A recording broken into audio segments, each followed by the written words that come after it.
Hola amigos, bienvenidos a un programa más de Política al Descaro. Los saluda su amigo el profesor Adrián Rangel y como siempre en este programa nuestra querida amiga Tania Díaz. Me encantan estos programas, Rangel, y te voy a decir, cuando estamos platicando con la audiencia, que nos está siguiendo en redes sociales, nos dicen, oye, ¿sabes qué? Me encanta tu programa junto con Rangel, sus programas están padrísimos. ¿Y sabes por qué está padrísimo? Porque hay pura gente de catego, como dicen, ¿no? Gente de primer nivel, Así mi querida es. Tania Díaz. Y precisamente es la gente de primer nivel que tenemos para el día de hoy es nuestro buen amigo Manuel Ponce Huerta, quien es el presidente de la Fundación Benedicto XVI. Bienvenido, Manuel.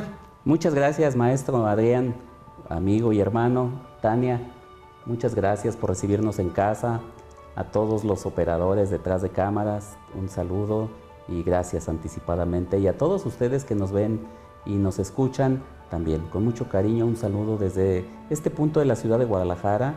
Es un punto muy referente, Jardines del Bosque. Quien conoce Guadalajara sabrá en dónde nos encontramos, y quien no ha venido a Guadalajara, no deje de pasar por este lugar. Hay muchos referentes de la ciudad en este punto de Guadalajara. Por supuesto. Oye, hablando de Guadalajara, y ahorita escuché la organización de Benedicto XVI, Manuel, me encantaría saber qué es esta organización, pero ¿por qué estás dentro de esta organización? Sí. Esta es un grupo de amigos, un grupo de personas que revisamos la legislación mexicana y lo que se llama, hay SA, hay asociaciones civiles, asociaciones religiosas y así.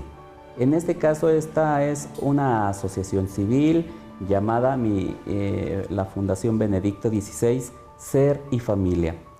¿Por qué luego este nombre? Porque es una fundación hermanada de la Fundación Ratzinger, Tania. La Fundación Ratzinger, también recientemente creada a partir del apostolado petrino de su santidad el Papa Benedicto XVI, allá en Roma, se crea la Fundación Ratzinger, que es un instrumento del Vaticano para salvaguardar los bienes de la Iglesia, entiéndase, bienes sacramentales, de ese tipo. De tal suerte que la riqueza del hombre, me refiero a testimonios, libros, historia completa de la humanidad, desde que la Iglesia ha podido rescatar documentos. Hablo de, por ejemplo, todos aquellos investigaciones de herbolaria, por ejemplo, antecedentes históricos que han dado fundamento, muchos de ellos son base de la propia Biblia. Entonces, todos estos testimonios los resguarda la Fundación Ratzinger. Y además, el propio pensamiento de su santidad, el Papa, el abuelo de la Iglesia Católica, el Papa Benedicto XVI. Por eso es que nosotros, al llegar a México, en el acuerdo con el padre George Ganswein, que es el presidente de la Casa Pontificia, le pusimos el nombre y somos una parte muy pequeñita, pero hermanada con la Fundación Ratzinger. Muy bien. Oye, Manuel, es Benedicto XVI, Ser y Familia. ¿Qué me quiere decir eso de ser y familia? ¿Por qué no me lo explicas? Que nuestros amigos sepan un poquito más a profundidad qué quiere decir. Sí, tiene los dos términos. El término laico, que es ser, lo que implica al propio ser humano como tal, como ente, como cristiano, así de carne y hueso. Pero en los términos teológicos y hacia adentro significa su excelencia reverenderísima.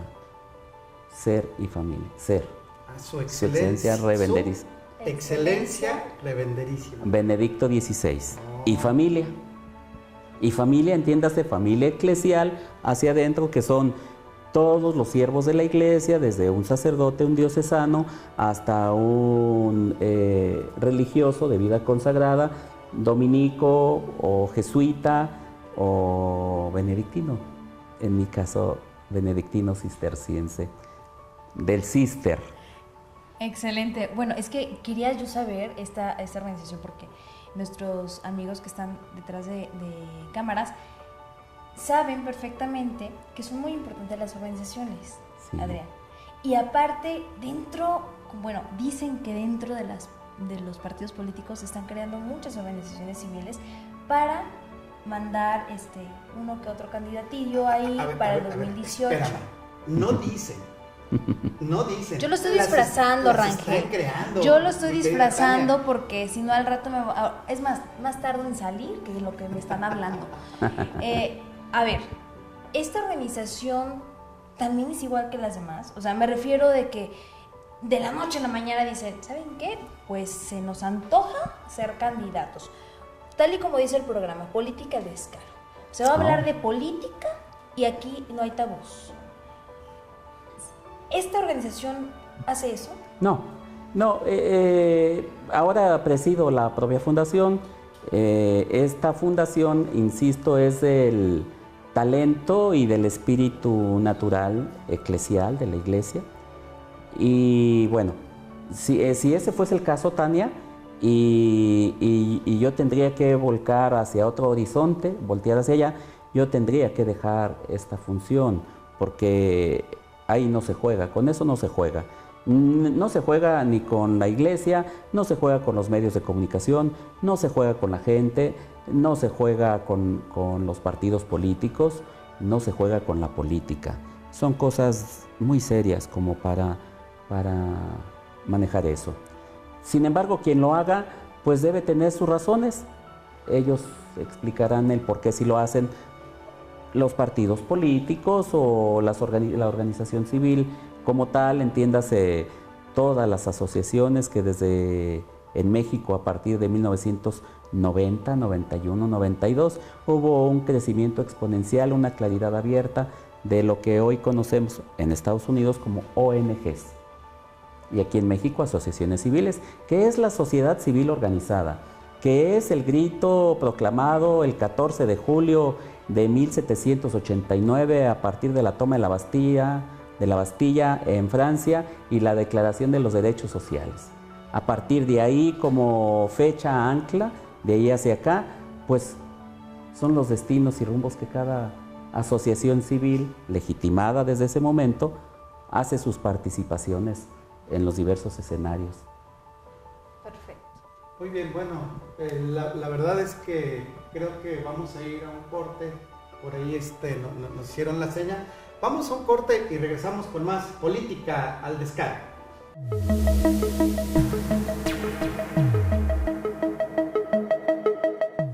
Bien, y continuamos aquí con más Política al Descaro y estamos entrevistando a nuestro buen amigo Manuel Ponce Huerta de la Fundación Benedicto XVI. Y Manuel, una pregunta. Yo sé que la Fundación Benedicto XVI existe a lo largo y ancho de la República Mexicana y existe también a lo largo y ancho del estado de Jalisco, y sé que hay diferentes delegaciones de la misma fundación.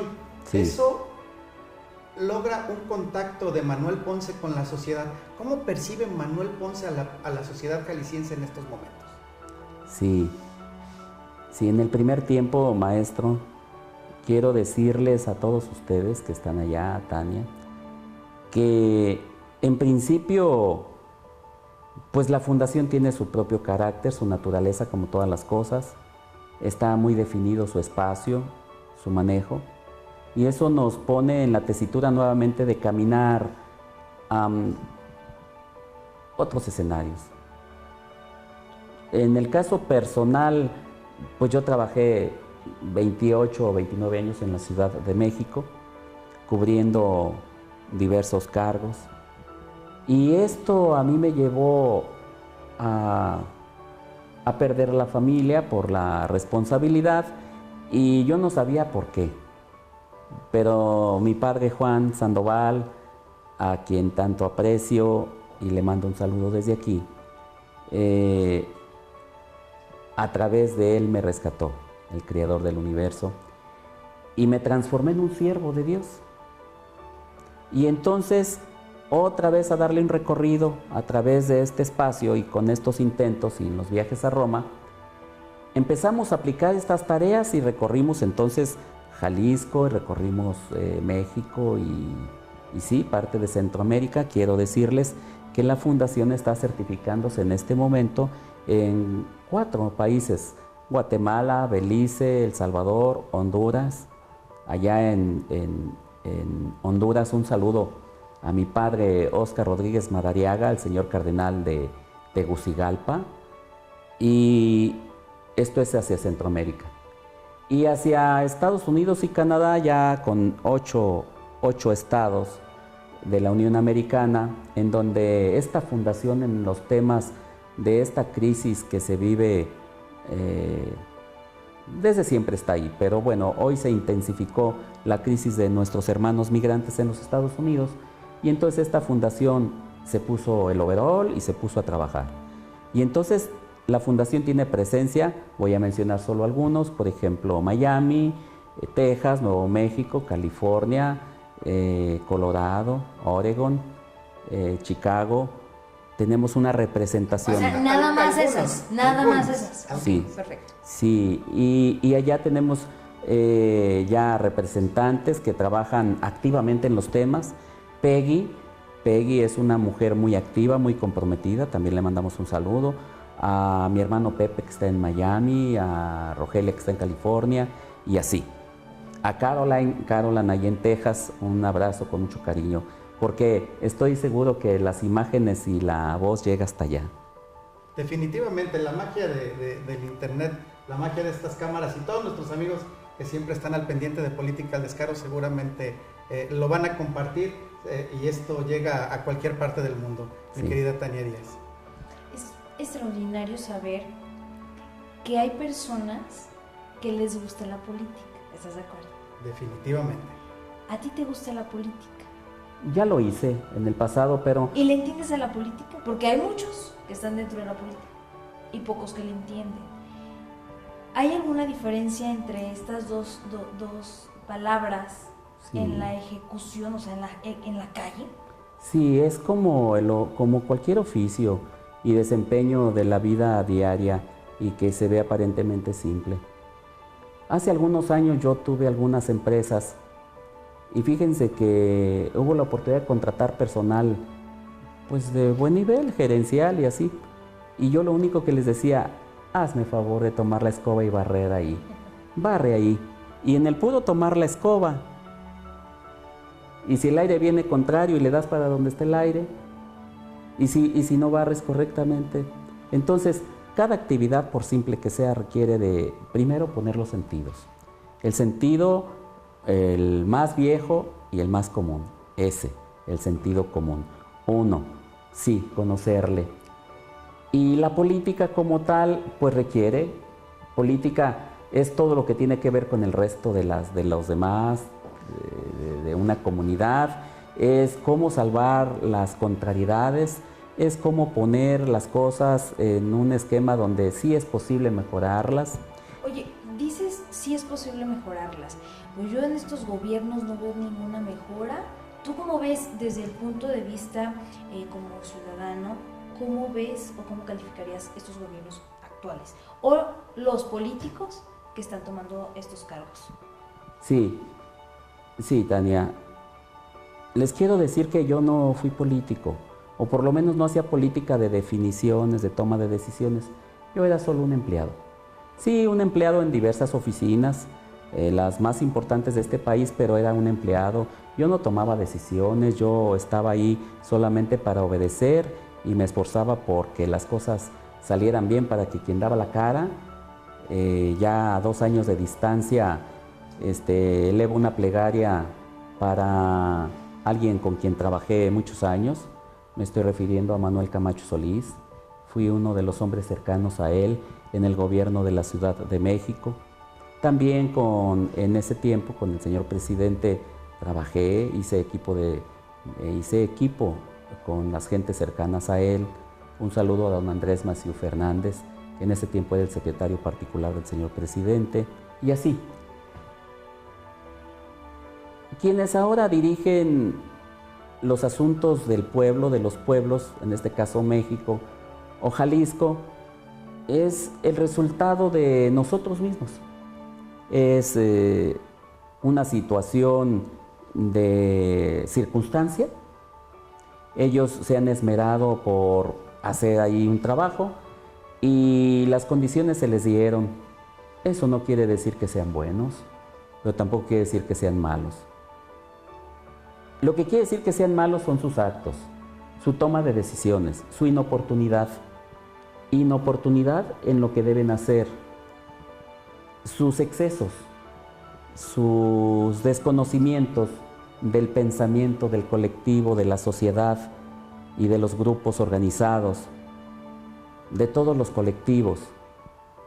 Y así también quienes los han llevado, entiéndase sus instrumentos políticos, entiéndase sus partidos políticos de todos los colores.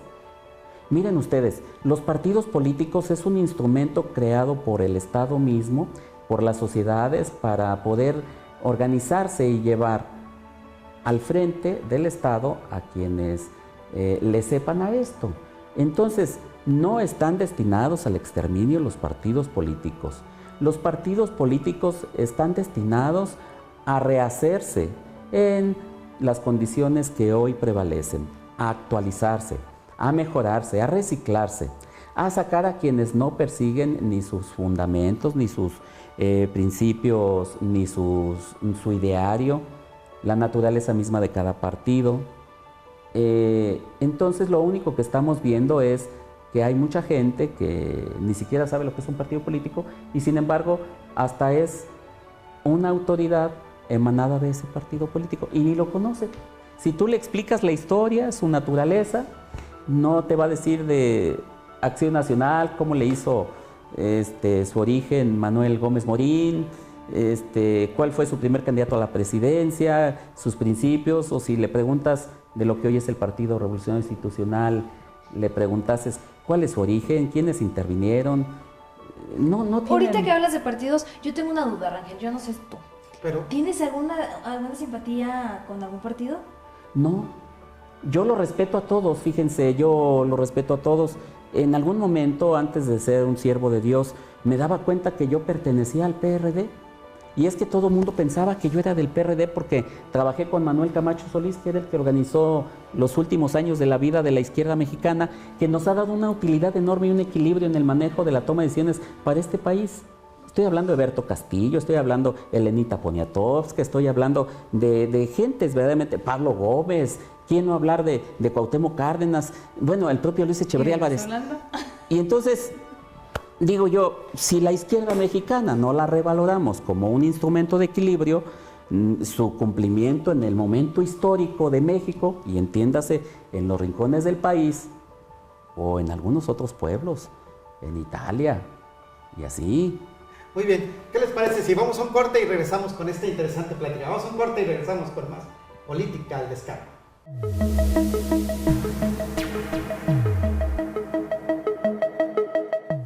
Bien, y continuamos aquí con más Política al Descaro. Y estabas platicando, Manuel, hace un momento que decías que los partidos políticos no están, no van hacia su extinción.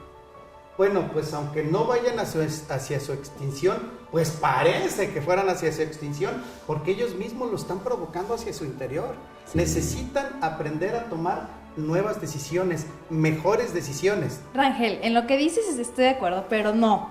A ver, ¿crees quien promueve una ley para fregar al otro, la va a utilizar para fregarme a mí? Al menos que me haga amarte para que la gente me crea. No, y estoy de acuerdo, o sea, de que están creando las leyes para protegerse los mismos partidos políticos. Por supuesto. Incluso en el formato del Estado de México estaba leyendo las convocatorias el otro día, y en una parte de las convocatorias de los independientes sale una cláusula donde para gobernador tenías que haber dejado el partido político en el que estabas 3 años antes, para presidente municipal 2 años antes y para candidatos a diputados 1 año antes.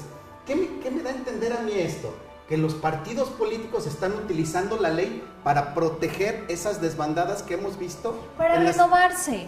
Aquella persona que no se renueva, no es innovador, se va a estancar. automáticamente. Pero ¿por qué utilizan un candado y no los dejan mejor que se vayan? A lo mejor sería sano para los mismos partidos políticos. Así, como me dijo el gobernador, y lo digo y se no, lo digo al gobernador. Es que si se van, pues les toca menos lana, ¿verdad? Pues también. Tienes razón. Así me dijo, Tania, ¿de qué te asustas? Haces la política. Definitivamente. ¿Ni modo? Muy bien. Oye, Manuel. Y bueno, pues digo, hay que... la política está bien y es política al descaro, pero pues hay que seguir entrevistando a Manuel, que nos platique ahora de su vida. Te toca, acuérdate que a Tania Díez también le toca la parte...